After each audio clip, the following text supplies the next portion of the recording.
Hello, everyone. See some familiar faces here already. We're just waiting for more people to join. So give us 5 minutes and then we'll get this show on the road. Thank you for joining early.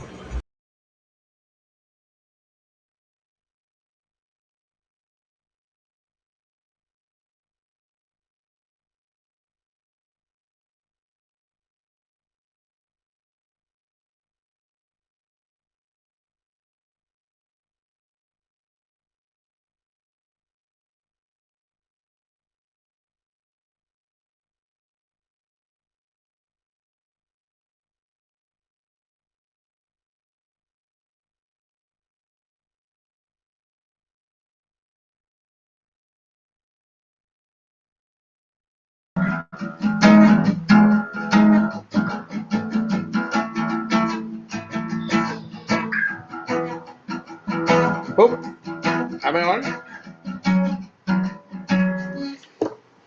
Hello. Playing for the earth. Nice. Hello, peoples. Hope everybody's doing well. Just about to start. Um, I have been given extra homework. Is that Nishta has asked me to make a tune for Science University. So I'm trying to figure out what we can do. So throughout this entire live, there's going to be some tunes, some different riffs that I'm going to play. And anybody finds something really interesting, you please put us on the text, put it up there, or put us in the message saying, "Hey, I like this bit," and that will eventually become the theme. Let's see if there's somebody who engages and tells us all the themes are good, or somebody's perfect explanation gets them a prize. So let's see. And let's see. This one's I'm trying to do a theme in E because it's the Earth. So it's on E and A also. So let's see.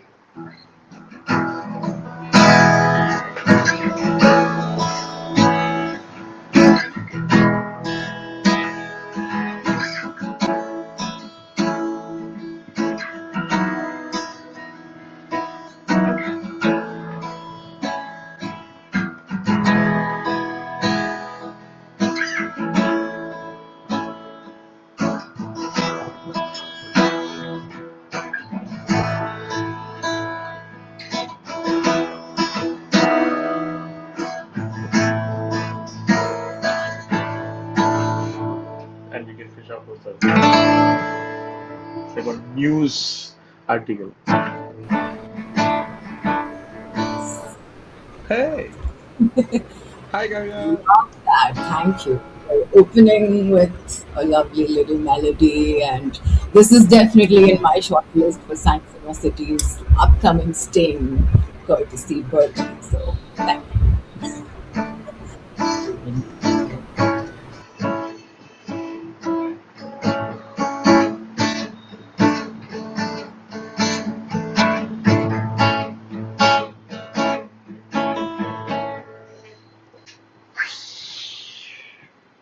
Okay, now this new camera which does all the zooms and all, so I'm trying to figure out how to use it. So, hi people. Oh wait, I can't see the comments. Let me see. I'll also log in so that I can see the comments. you.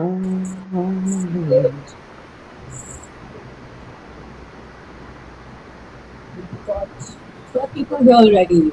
I think once we reach 50 What? people. What do you think? Oh no, now I can follow this. Yes. I'm Kavya from Science University, everyone. And very happy to be here. This is my first live in many years, and Science University has also been doing some amazing work recently. So excited to be part of this one. And Bertie, what you? Who are you? Oh, I'm the guy from the previous life. That's it.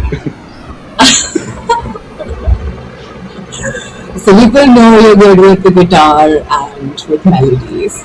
What else do you do? So just Well, my lab, according to my lab, I am a scientist, but I haven't been to the lab in a long time, so I don't know how they're going to feel about that. But I'm known more for my quizzing, I guess. I do a lot of quizzing and I do a lot of science communication. I am now a science communicator. That's what I am.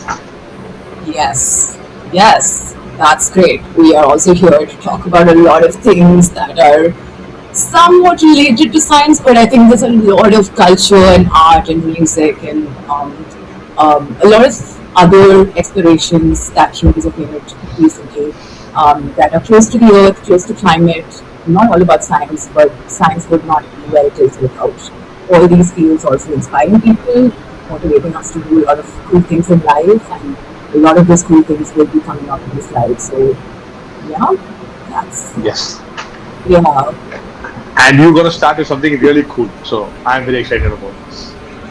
Yes, yes. So, starting right away with the cool intro. So, I think what we tried to do here is to compile a lot of interesting visuals that we found from the Artemis mission.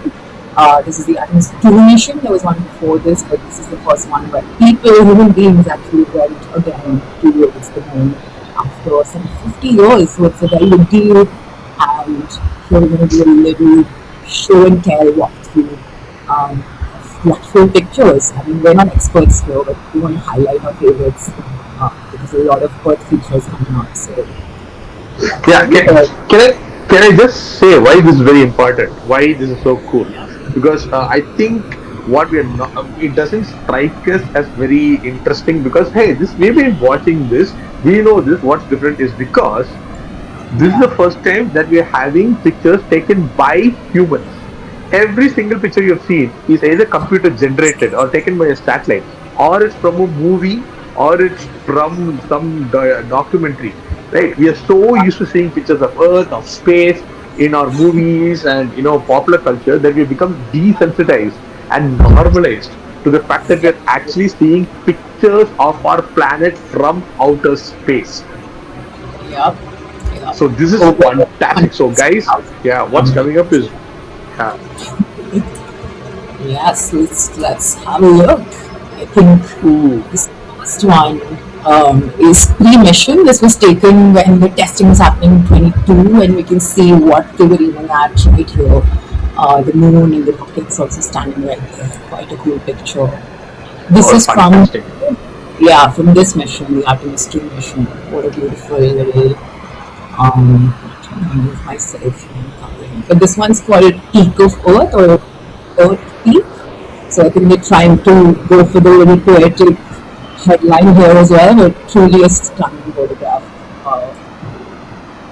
Another one. This is absolutely beautiful because we usually see the moon as a crescent, right? We see the Yeah, waxing and waning moon. We don't think of the Earth also having the ability to become a crescent.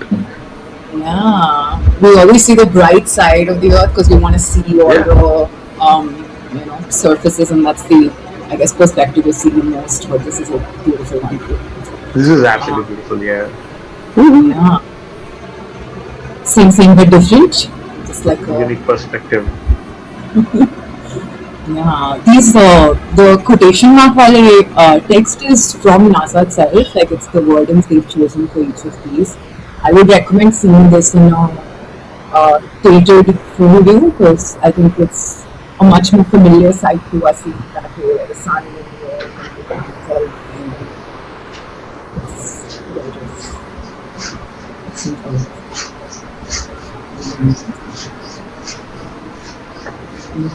This is also from the earlier test mission, but also a stunning sight. It's the Orion capsule along with the moon distance.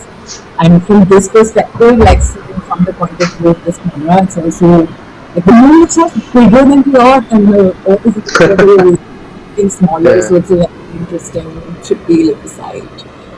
Um, Beautiful. Yeah. One of my favorites. Do you know what the zero G indicator is? Bertie, like, are you familiar with the little toy they've taken to all the orbital and Oh no, I don't. It looks like a very fluffy anime character.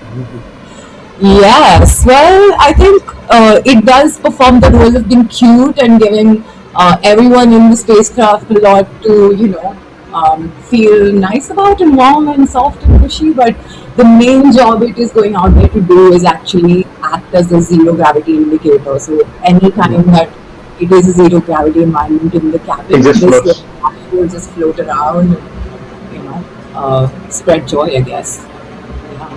Fantastic. Yeah. All What a cute way of right. saying it.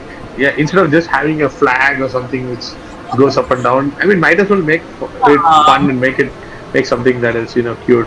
Yeah, For sure. And this is one with Christina, one of the we can. astronauts that went to this mission, and Rise, which she's holding in her hand. And this picture is also taken mid-mission while we're out in orbit by a camera outside the spacecraft. So really nice little photo of that.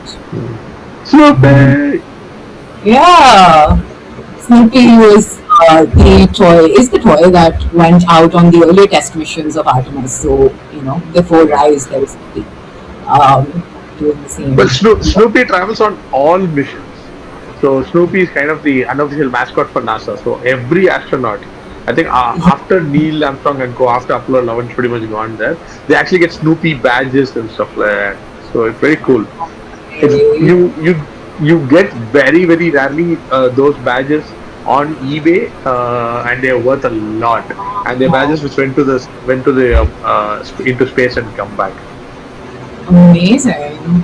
Cool, cool. I mean, while space travel is still exotic, I guess all of these lunar mementos are also really significant. Like, it's the closest we Yeah, get moon yeah, rocks without paying like $1 million for yeah, one yeah. time. This is the human element. Oh, I love this. This is absolutely. Yes, literally. What a beautiful picture. I think each of the astronauts had a perspective like this where they were taking a photo of Hmm. the Earth and we loved all of them. Very beautiful shot. This one's actually a video, and I recommend that you all look this up because this is an upper stage separation video. And what I really loved about this is that while it separates, you can see all this like particulate, glittery little stardust-like things coming off the point where it Hmm. penetrates. It's a beautiful treat. I wish we had time to show it in the live, but maybe at the end if we have some time we can look at these videos. This is another beautiful video from the mission. It's called Into the Light, and when a particular stage in the mission happens, the covers that are around each of the windows come out, so the control panel is much more visible all of a sudden, and the two astronauts are in front of it. So it's Hmm. a interesting and rare sight of something we don't otherwise see. Um, Another cool solar panel created video from there. And this is the beautiful HQ. It's a massive piece of engineering. And Yeah. in the NASA engineer, you can see on the top side of this He picture, NASA tiny. engineer perspective. Yeah, it's humongous and performs a very important role in keeping people alive and spacecraft intact. So, really beautiful one. And with that, we're closing the Artemis 2 part of it. I think this is just to get Yay. years of, having seen Earth from a great distance, very photographs. And you can find more of all the footage, including the videos I mentioned, are all here. Um, Oh, and we we're need a going we need we need a sting that goes from that to the next one. So this is to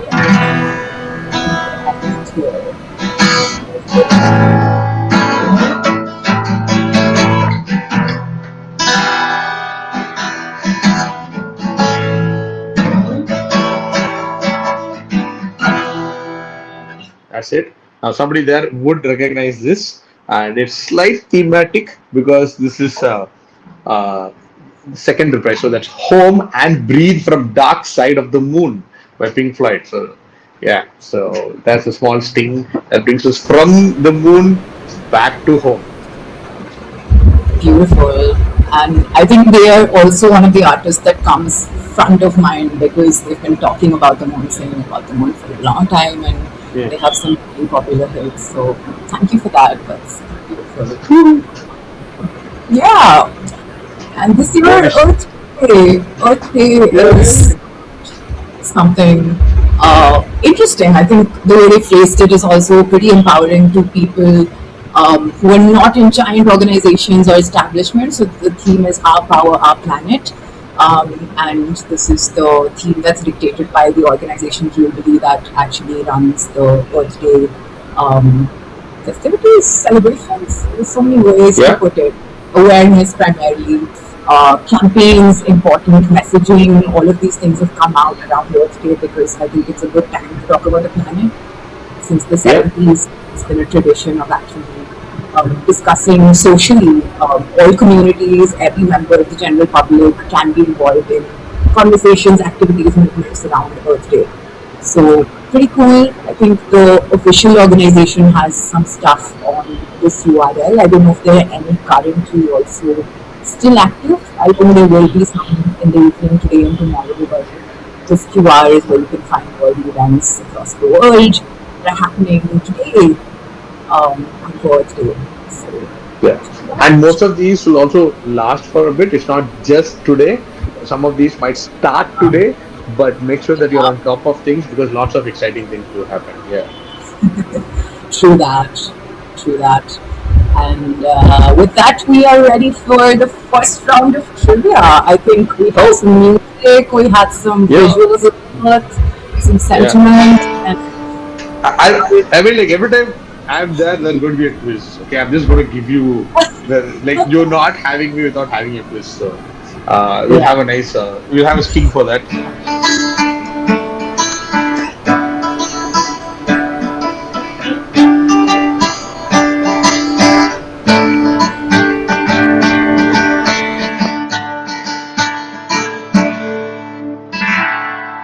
Yeah, this is a nice D night. Hi, so this is Earth Trivia, Views and Clues. So we have three questions coming up, and it's about the Earth, or what you think you know about the Earth. And we want you to figure out uh, the answer. So you can just put it. I can see the comments here. So just tell us in the comments what you think and what you think the answer is, and somebody will get a prize, right? So here is question number one. Chlorophyll. Yes, chlorophyll is the photosynthetic pigment in plants. Now, chlorophyll absorb. Why is it green in color? Because it absorbs mainly blue and red wavelengths, and it reflects the green, and it is this reflected light that gives plants a green color. Chlorophyll was not the first light sensitive molecule because before chlorophyll we had another molecule called retinal, retinal. Now retinal was found in a photosynthetic microbe called halobacteria. Now retinal absorbs green light and reflects back red and violet light. When chlorophyll evolved, it had to make use of the blue and red light since all the green light was already absorbed by these organisms. So, here is my question. Right now, we call our planet as the green earth and a green planet. But if you went back in time when retinal was the most abundant molecule and not chlorophyll, here is my question.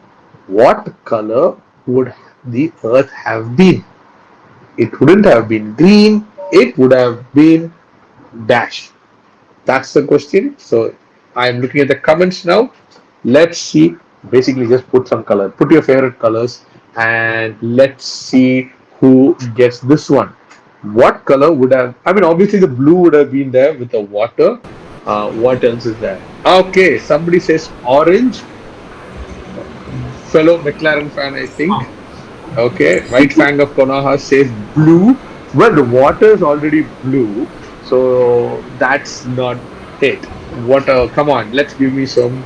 Oh, Nishta. Oh, Nishta, you can't give two colors. Give us one color. Choose. yeah, Put pick Inky one Pinky color. Punky. This one. Yeah, we'll take one color. Yeah. Hmm. And Yeah. Dandelion Kite says I'm playing G minor.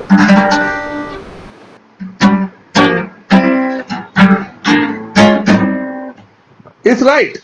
It's not deep purple, which is what I was playing, but purple. Well done. Okay, so dandelion kite is the one who gets it right. The earth was purple in color. Absolutely right. And Nista, you got it right now. So, yeah, for all of you who are fans of the color purple or of the fans of the band Deep Purple, yes, our earth at one point of time was purple in color. The whole earth, wherever you can imagine them being green, that's where it was purple. So, yeah, so all of you who are listening to the Insta Live right now, who are big fans of purple, if you get a time machine, you know what to do. Yeah. So, I mean, imagine a knot that looks like this, and also this is one of the many theories that do exist about the primitive world. It has a lot of evidence, and people are looking into this. It's pretty cool, very interesting. Awesome. Excellent. So we have a winner. We have two people who got the first one right. Let's go to question number two. Now, this is a question about a very funny looking animal. Look at this guy. Yeah. Now, if you want, you can twist your phone around and look at him. He's going to give you a nice smile. He's a very cute animal, and this animal is called an axolotl, right? This is not one of the lead singers of Guns N' Roses. That's Axel and Rose. That's different guy. This is axolotl. It's a Mexican salamander. Now, this has a very unusual development method. Unlike other amphibians that you know, like a newt or a salamander or a frog, they do not undergo metamorphosis and develop lungs and go on land. Axolotls actually reach adulthood without growing up. They actually retain their gills and remain aquatic. And they also have this fantastic regeneration ability. They can rebuild their entire jaw, the spines, even their own brains without any scars. Right? And scientists are now studying, and I've been studying them for ages to figure out how this almost miraculous ability exists. Now, this ability to not grow up and have an efficient regeneration has led to the axolotl being compared to a fictional character from a very popular children's book. Okay, so I'll give you another clue later. So now, what character is this very cute chap being compared to, or there is also a biological condition that gets its name from that character, which can also be a reference to the axolotl. There's also a psychological condition to that. Uh, so put it in the comments. I need a name of a fictional character from a children's book who's used to describe this amazing ability of an axolotl to remain juvenile and not become an adult. Right? So that is your clue. Remain juvenile and not become an adult. Or to put it in a more easier way, to not grow up. Yes, so that is your clue. Now let's look at the comments and see if anybody's got names of fictional characters. Come up yet, so if you I can tell can me. see an answer that says Peter Pan. I can see Okay. one that says Ash Ketchum. So Oh, some good pop from culture. Pokemon. Gotta catch them all. Yeah, it does look like it genuinely looks like a Pokemon. Yeah, but it's real. It's actual. Yeah. Okay. Who's the one who's come up with Peter Pan? Anubhav and Ajay. I think two people in the comments have got Peter Pan right, and it is indeed. Yes. Yes, the boy who never grows up. It is Peter Pan, and this is called the Peter Pan syndrome. The Peter Pan syndrome is also a psychological syndrome where somebody refuses to grow up and is still in the childish state. Not childlike, which some people say is me, but childish state. So, the Peter Pan syndrome is what? And the axolotl is known as the Peter Pan of the animal world because it refuses to grow up. Fantastic animal. There's a lot of research, but unfortunately, highly endangered. All the wild axolotls live in one lake in Mexico, and unfortunately, it is being polluted and it is undergoing lots of damage and loss of habitat. So almost 80% of all axolotls in the world are kept in aquariums and pets. So that's very unfortunate. We're losing the live, the actual genetic variation that will be in the wilderness. But go read about them, and they're very very cute. Find a few, put them as wallpapers. Don't Yeah. put live ones. I mean, as in nice pictures, and put as wallpaper. So, question number three, we now move to reptiles. So, this is a genus of a flying lizard. So, the answer is the name of a genus. Now, I know some of you like, no, I'm not a biologist. I don't know binomial nomenclature unless you've heard me doing a talk about it. But I still believe you can come up with the name of the genus. Now, these are called flying lizards, or technically they glide, so they're called leaping lizards. And Carl Linnaeus, the guy behind binomial nomenclature, he came up with the name of the genus because it reminded him of the mythological dragons, which, and then he thought of a Latin term for the dragons. Now, so the name of the genus of this leaping lizard is a Latin name for a dragon, which is a little tough. But some of you will also recognize the name of the genus from another fictional character who also flew with the assistance from a household cleaning device. So, what diabolical sounding genus is this? That's my question. So, what diabolical sounding genus do these leaping lizards belong to? That's your question. And I said it should remind you of a fictional character who also flew using assistance from a household cleaning device. Whoa, we have another answer out, and I like the fact that they're asking it is or is it, which means these people have worked it out.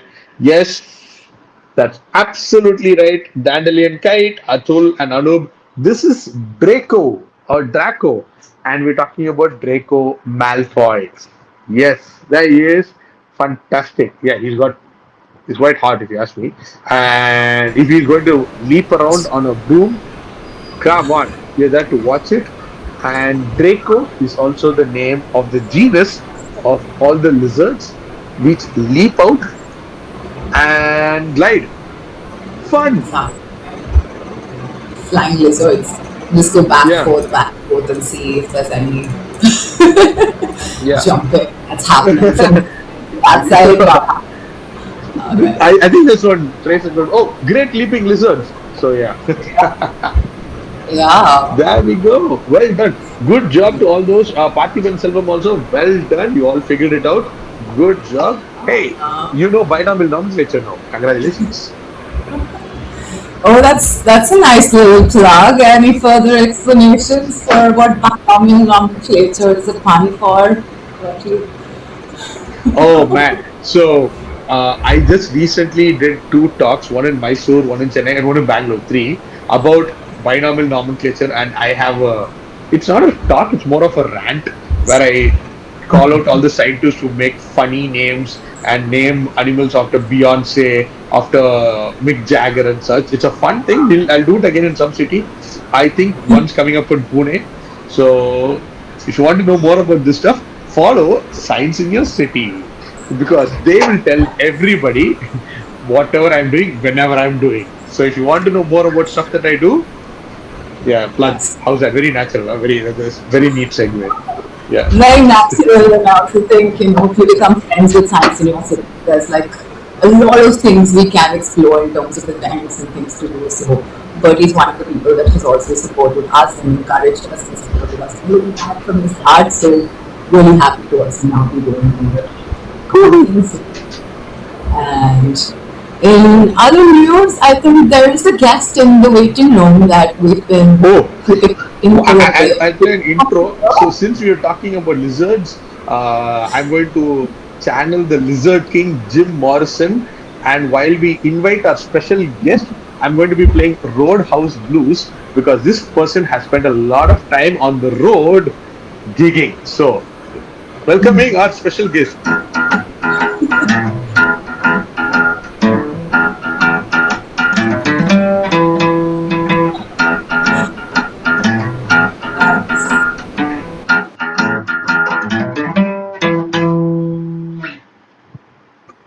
Hello, ladies and Hello. gentlemen.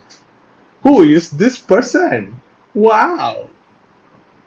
Wow. First time I have been introduced to Roadhouse Blues, introduced to the song. Yes, we have opened the doors of perception. My goodness. Random How Aldous Huxley part. Oh, oh, oh, oh. I hope this is not the end. Oh, this is just the initial. we'll end up trading doors songs left, right, and Oh, center. yes, yes. But Yes, yes, yes. there is now, first of all, Vishnu, I want to say thank you for providing that lovely little video introducing this whole thing. It is such an honor and a pleasure to have you with us. My Now, for pleasure. all of My those, pleasure to be here. for the very few people who might not know who this gentleman is, this guy down here, he is the bassist for Swaratma. And Swaratma is one of the hardest working bands in the business. I'll tell you that. I'll tell you that. They've been all around the country. They gig relentlessly.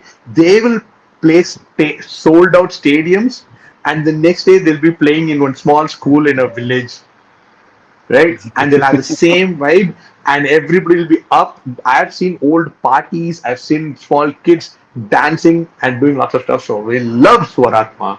Fantastic band, and obviously, as a bassist, I'm a big fan of what Jishnu does and is running on stage and all. But why are we calling him onto this call? Kavya?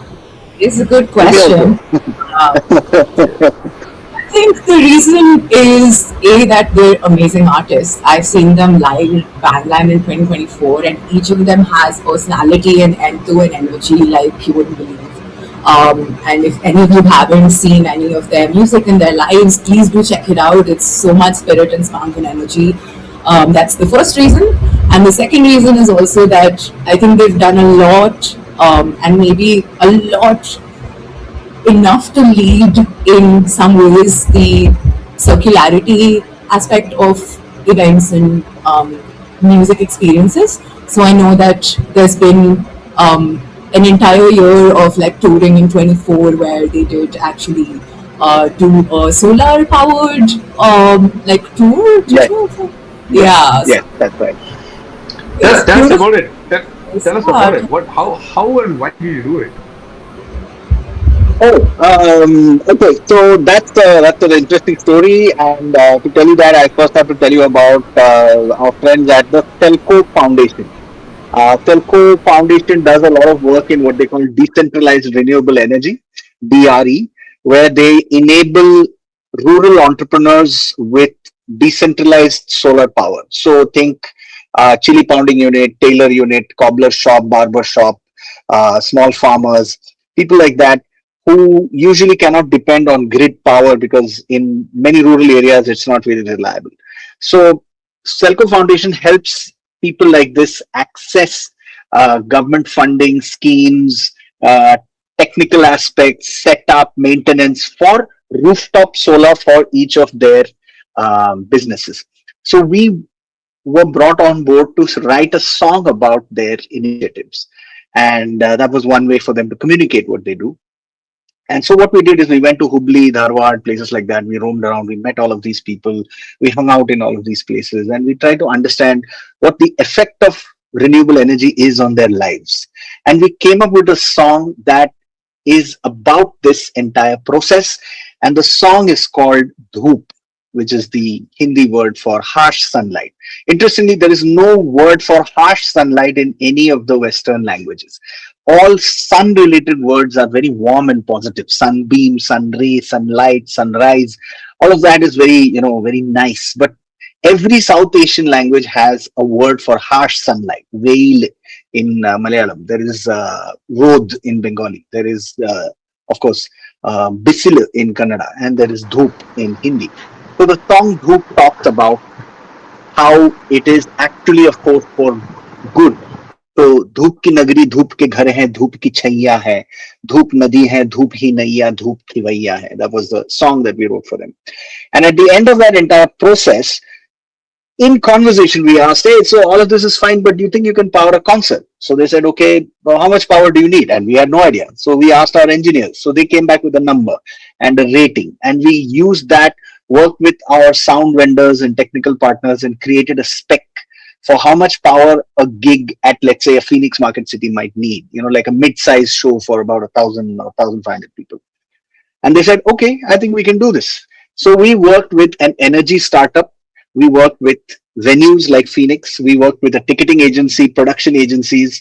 There was the band, there was our engineers, there was people from the foundation, all working together to create a to create a battery powered clean energy source that can run a concert instead of a diesel generator. And we took this to 8 cities and we proved that it works. So some shows were big, like the Phoenixes. We did it in Bangalore, Pune, and Bombay. And then we did it in auditoriums in a couple of other cities like Lucknow and Jaipur. And then we did clubs in other places like Hyderabad and Delhi. So 8 cities. It took a lot of hard work, but then we did it. And it proves that you can actually do this. So that's really the thought behind it. Super interesting. I'm also curious if there's like anything that you really wanted to try at this time of planning this out, but like maybe a year or two off, so that the next startups out there that are still working on trying to do things for experiences and entertainment can also take a cue and maybe reach out to the right people if there is something. Yeah, for sure. I think what we realized is that concerts is just one of the use cases for mobile power sources.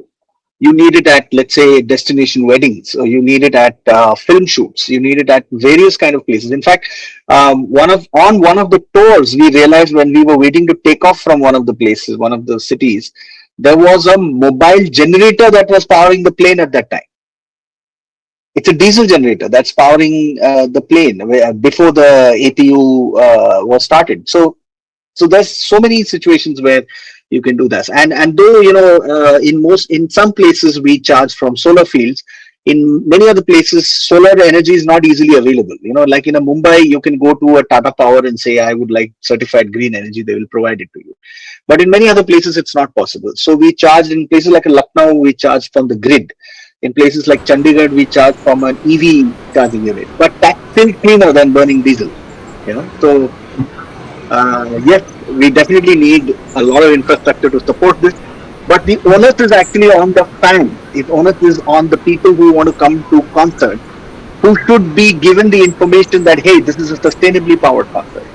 And not just that, we are not going to generate any waste to landfill at any of these concerts. This is something we try to do by working with organizations and by not encouraging single-use plastic at our concerts. So those are the small ways that we try to add on to the whole musical experience. Fascinating. This is right, fantastic. Sorry. Yeah, go ahead. No, I was just saying we were talking about science, culture, art, citizen movement, and bringing the whole thing together. This is basically that. So Kavya and I, we resonated because of music, and we also resonated because of trying to build communities where people come together, and Science in Your City does that, right? And here is an idea of yours which has proven that not only does that work, but it works well. So great job, guys. Thank you. And this is just the start. I know you have lots of plans. I know you have very interesting things coming up. So guys, go follow them right now. So go follow Swaratma and follow the band itself. Like, just don't follow them on Instagram. Just follow them wherever they go. And they're very nice guys. If you see them on the road, they'll give you autograph. They'll give you juice and all. They're very nice people. Okay. They'll give you a paper cap. I'll make fruit juice, but bring your own cup. Okay.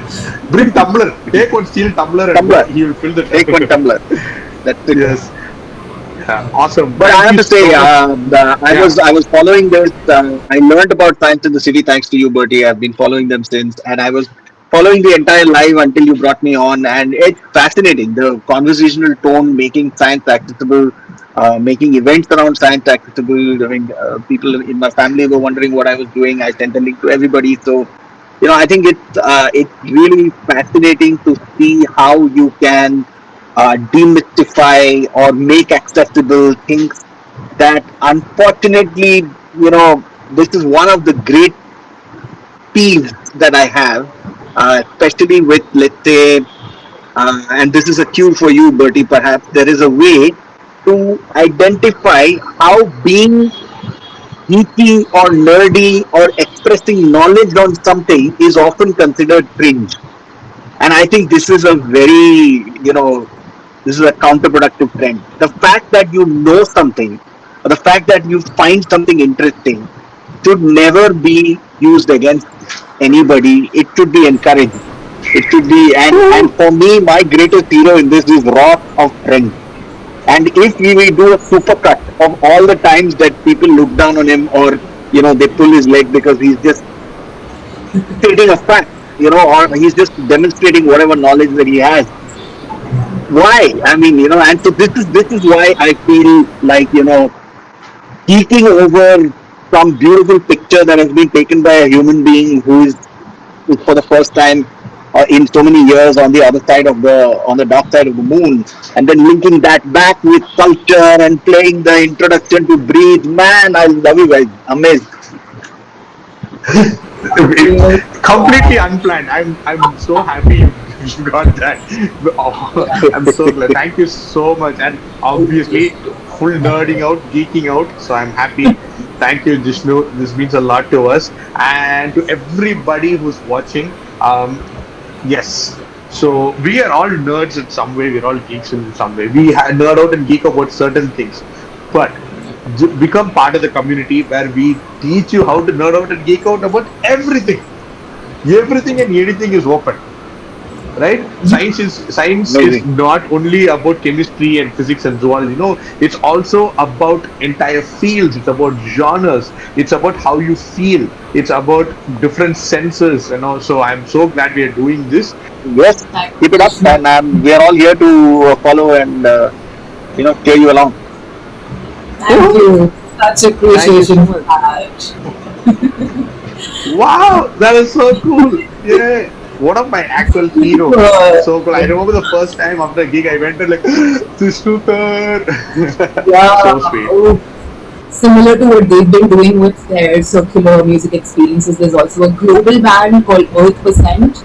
I think if anyone knows Brian, he's also a very big artist who's done global work, also trying to make things more circular in terms of concerts and gigs like that. So, if there's any metaphor for a band that's doing what Shivatma's doing here on the global scale, it's definitely them. Earth%, we should also check them out later. There's a beautiful playlist that I'm going to drop in the comments of the live. We found this on Spotify, and it was made just a few days ago to actually lead up to Earth Day, and that was super, super beautiful. So you can also point that out. Yeah. There's a lot of classics over time that have yet to get today, this Earth Day. So it might be very nostalgic for us to also go through that and listen to it at our leisure. So the spirit of Earth Day is also favorites on Spotify for that. There was Well, a we have a song for Earth Day coming from a Bangalore resident, yeah. multi Grammy award winning Ricky Cage is doing the So doing a song for Earth Day. So it should come out. It should have come out today. So yeah, if you know Ricky Cage, he's a three-time Grammy award winner. He's from Bangalore. He'll probably walk around in Bangalore. If you see him, you'll know a tall guy with very well suited up, and he is releasing a song for Earth Day. So go check that out. But I want to use this opportunity to introduce people to another band who I'm a big fan of. Now, a lot of people, not wrongly but correctly, assume that I'm a metalhead. Yes, I am. I headbang and I listen to death metal. I'm very excited about Opeth coming to Bangalore. But what people don't realize is that I'm also a big fan of EDM. electronic dance music, and I listen to a lot of EDM. And there's a really cool EDM band from the US called Forrester, Forester. Now, I like Forrester because they're very chill, up tempo, no, like chill house, EDM, progressive trance. But yeah, they're called Forrester. And so just because you're called Forrester, are they getting a shout out here?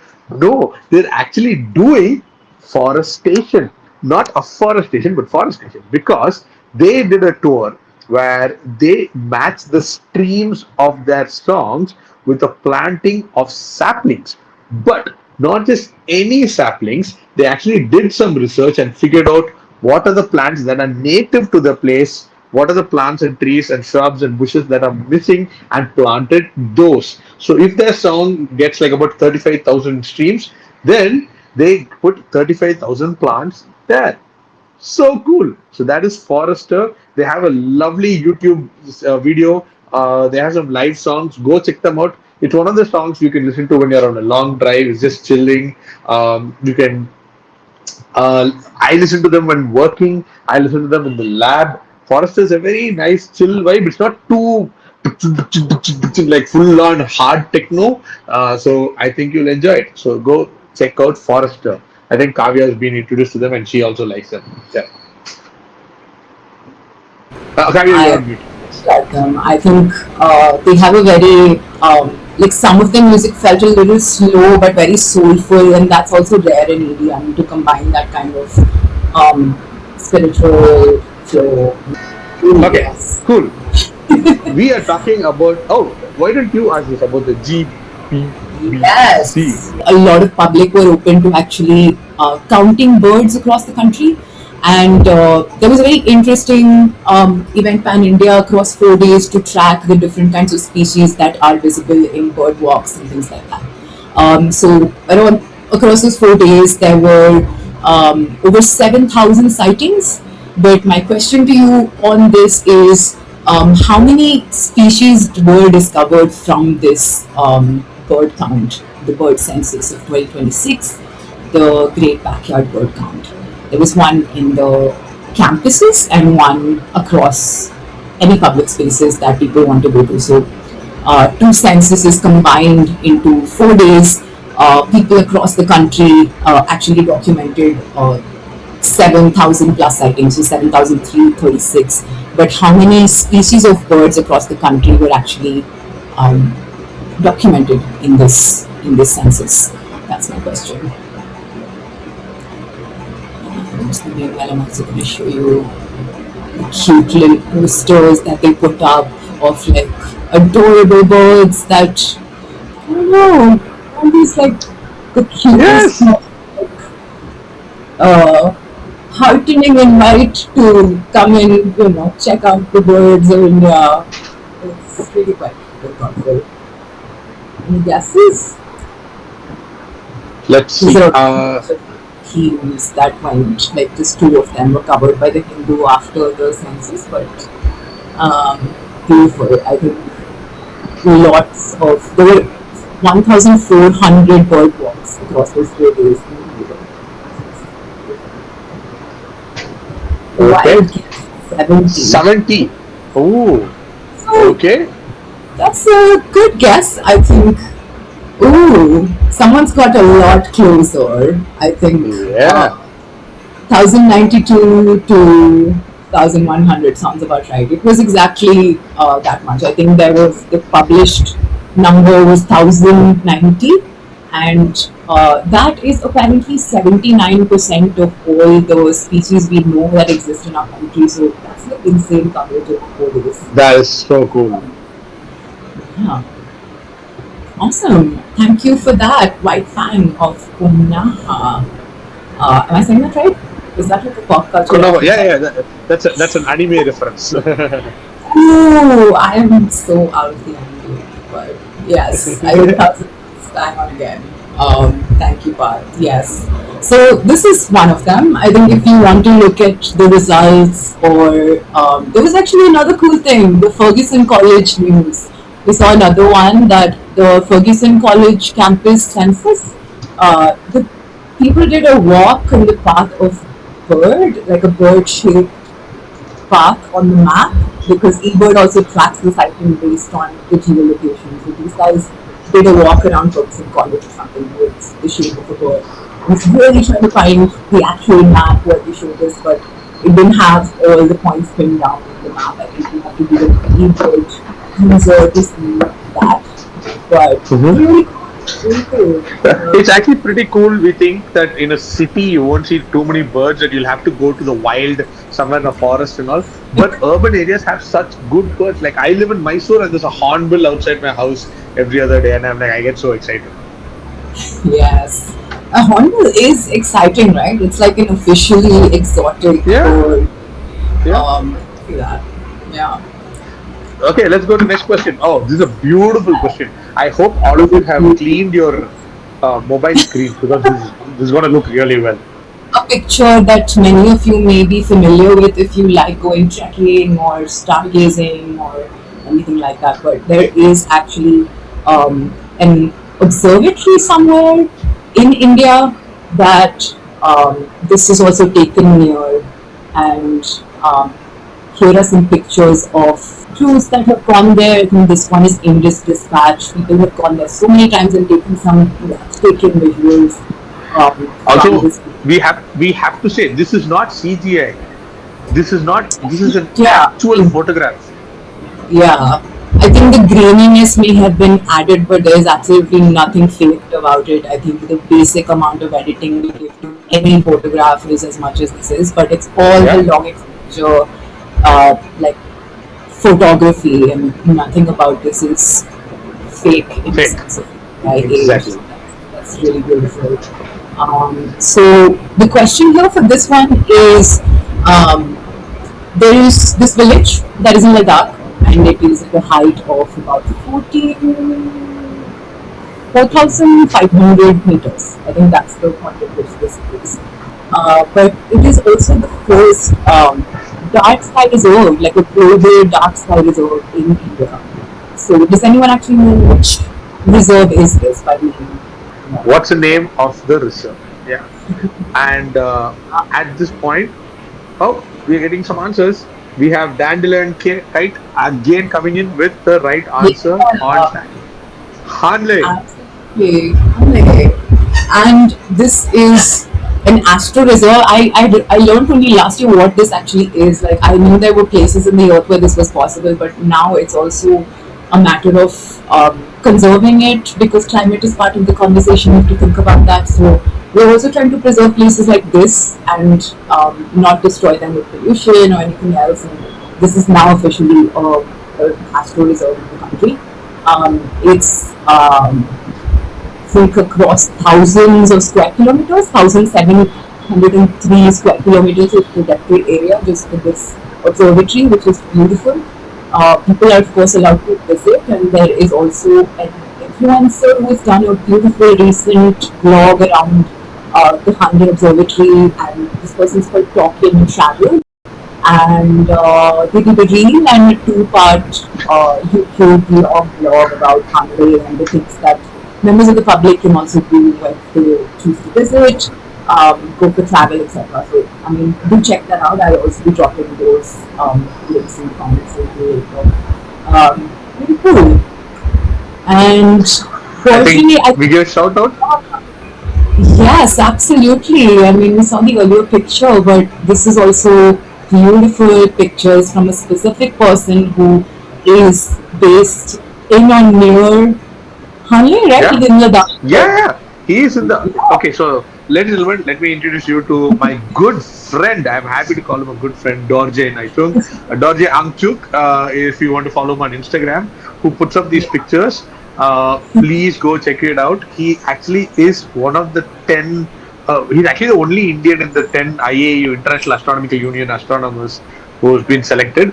And he lives pretty much in Ladakh only. He's either in Bangalore or in Ladakh, in Hanle, and is responsible for taking care of the observatory.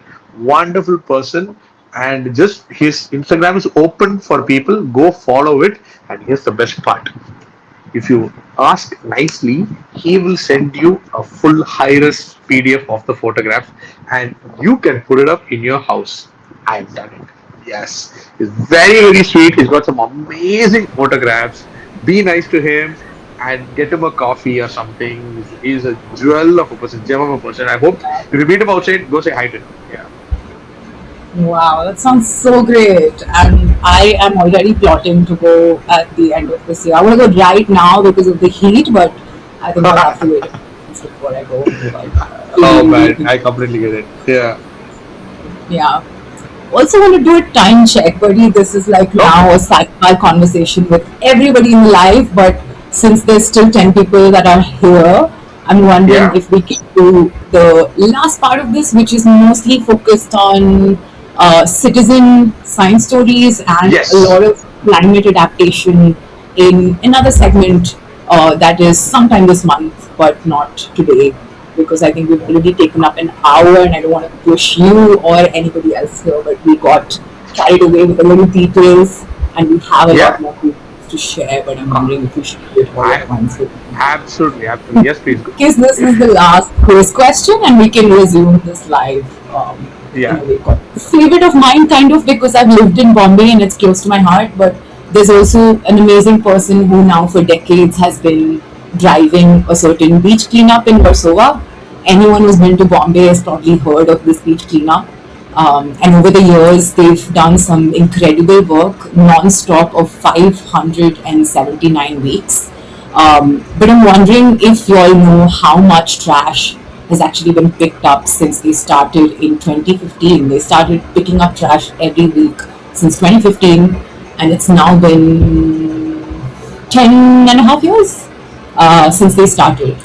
And looking at these pictures, I would love for you all to guess how much over the years has all this collection led up to in weight. So I want it in kilograms.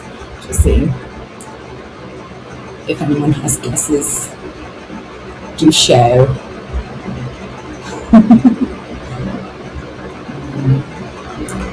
Yeah, I think this is the pictures I picked. And they've also thoughtfully like highlighted so many different parts of a beach cleanup. Like when you just think it's going to the street and picking up trash from somewhere, but they're also prioritizing places that actually have mangroves, places that have much more garbage than usual. They have like, I think there's a guess of 10 tons from Dandelion Kite. Do you think that comes close? I think it's a little under by at least a few zeros. 20,000 tons. Yes, closer. It's actually 20 million kilograms. So I think like a couple of zeros more, but yes, 20 million kilograms of plastic has been picked up by all these people over 10 and a half years of beach cleanups. And a fun fact around this is also that the Ministry of Environment has taken up this case study as a replicable example, and they've now built 13 additional projects like this inspired by Afroz Shah's work in Warsaw. So really, really heartening to see that all that is adding up to a big number that rivals the things that corporates and all the mammoth organizations put on their presentations as well. There is now a citizen-driven number that also adds to that. So the birds from the previous one, the plastic from this one, I think all of it is building up to something good, and I'm excited to see more from from people like Afroz. I think like all of us have the potential to do something pretty beautiful for the earth, and Yeah. yeah, this is a It's, call it's, to action. yeah. I mean, for all the 90s kids who grew up watching Captain Planet, yeah, this is your opportunity. Yeah. Come on, guys. Yeah. From my side of things, I just want to say Science University is an organization that's looking to promote more science experiences around the country. We consciously try to stay away from things that are too academic, full of jargon, things like that. We want science to be more accessible. All of us are science communicators here in some form. We do it in different ways, but we're all committed to the same mission. And if my lab is listening, that is the reason I am also staying away from conferences. Yeah, guitars are not allowed in the lab, so maybe just every now and then, just Yeah. And guys, Science University is all over the country. Okay, guys, you please go follow them. And if you think you're a science communicator who would like to know more about them, go follow them and see if you can volunteer. You can be part of the organization as well, and you could help them out. And there's some amazing women who are doing some great work, and some guys as well, like me, who are happy to be Yeah. included in the pack. And this Yes. is what this is absolutely something that's done purely by passion and because of faith in humanity and faith in the next generation. So guys, come up, step up, let's do this. And yeah, they it's just exciting to follow all the stuff that's happening and get to meet lots of new people. So do that. Yes. Yeah. So Scientist will continue plugging beautiful events across the country on our Instagram, Facebook, and our WhatsApp channel. So you can find us on any of the platforms out there that you use. And Bertie, you are on Instagram, of course, and you do events in the south and across the country as well, right? Maybe we can speak about that. You mentioned binomial nomenclature, which I'm yet to see. The way you said you are on Instagram, it felt like Yes, yeah, yeah. You don't stay in one we place. are on Like Instagram generally, right now. everybody's like, are you in Mysore? Are you in Bangalore? Are you in Chennai? No, no, you are on Instagram.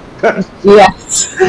Well, It's another that's how it is. location now. It is, we do go there frequently and come to the reality. Absolutely true, yeah. So if anybody's gone through my Instagram, there are some people like, oh, what's your aesthetic? My aesthetic is nothing. It's I just put stuff out there. So yes, I'm doing a series of talks for Pint of View, and I did Pint of View Mysuru, and I also did Lecture on the Rocks Chennai, and I also did historically speaking in Bangalore, where I spoke about binomial nomenclature.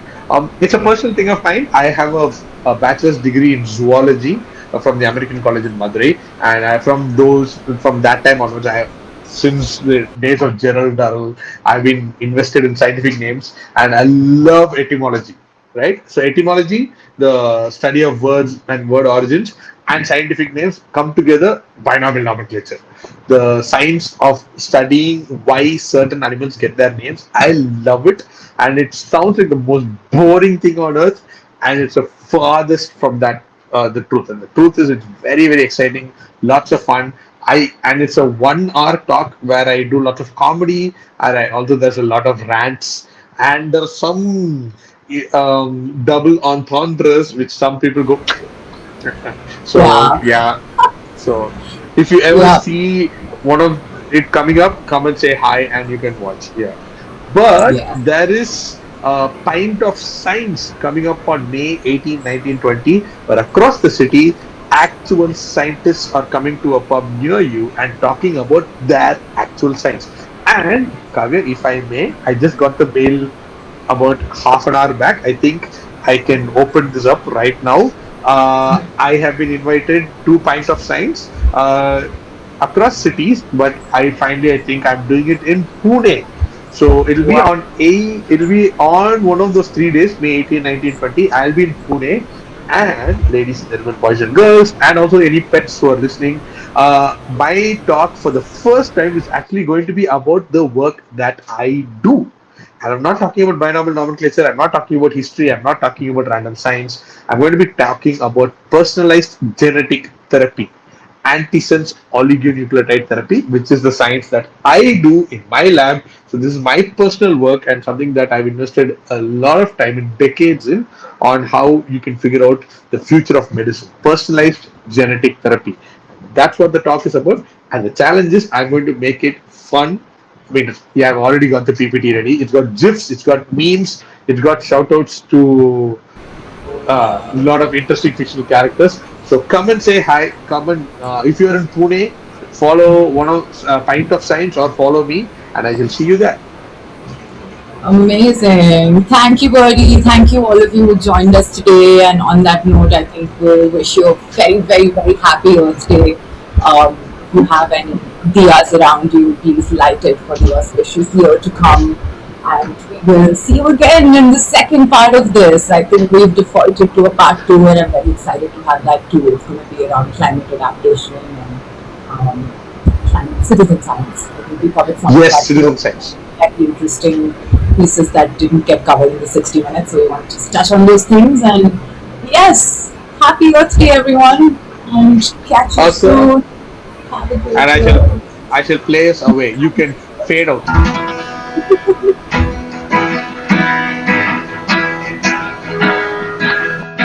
Bye. Science freestyle.